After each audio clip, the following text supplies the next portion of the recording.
siramu bocah pulung lembut wah wah rah rah wah wah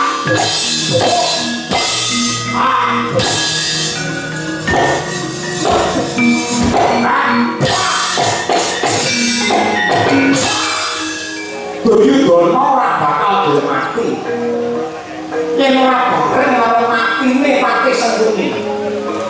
Golek ana batang Sengkuni lolohan cangkeme Duryudana.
siapa mung bakal krungu tangise Waranda pangguriting bocah loro.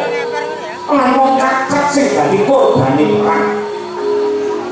Lah, banjur anggone kok jiwa raga sajroning Bratayuda iki entuk iriman apa?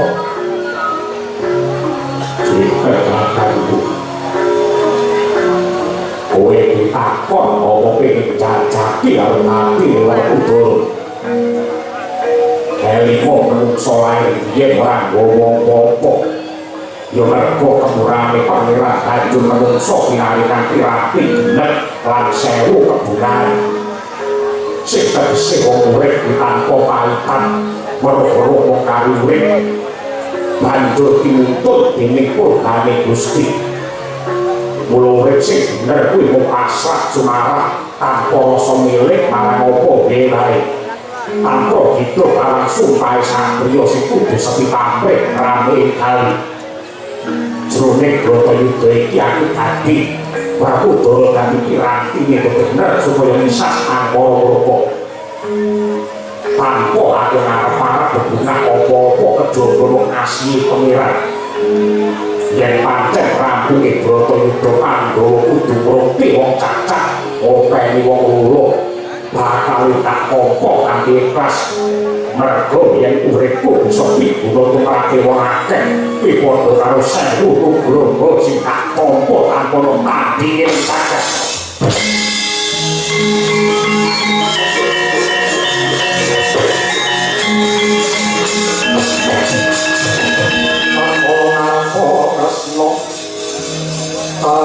Angkulos andokroe Prasiwa caknawi soto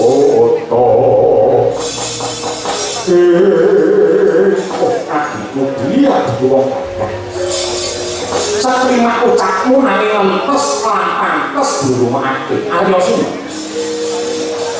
Kowe kuwi aran-aran guneman nanging lan kok gelem omong kok nentrake rasa. Nadyan kowe iki ada gowa-gowa blegene. Nanging bagimu isi mutiara ingkang tulus lan suci. Markuta opo? Ndak jaluk si Adyaja lima ing Antaritma. Aja nganti sudoe kasadan. Mergo isih ana siji benggole Kurawa dedeng mati wong Astina isih mager-mager ya kuwi Duryudana.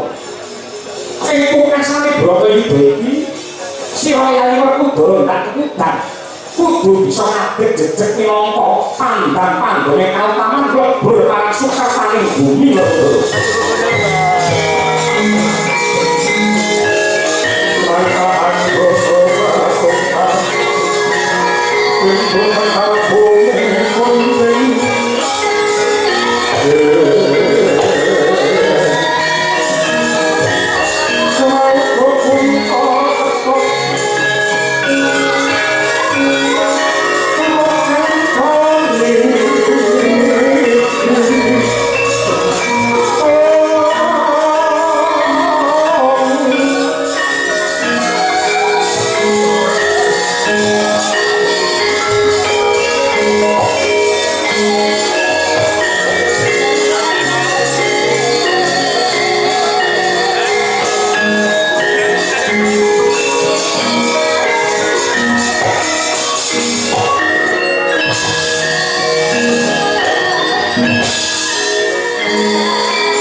tanpa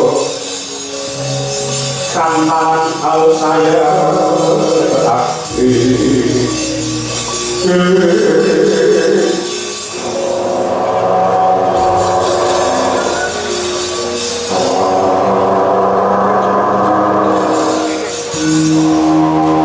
malah ngorok orang ngorok ini ngelokok orang mati mergo ragane lan jiwane durung ikhlas karo lakon iki dheweke isih ngenteni tuwuh rasa sujana semenang lamun kok bojone ya kuwi Banowati mengko ndak didemeni Jalawadi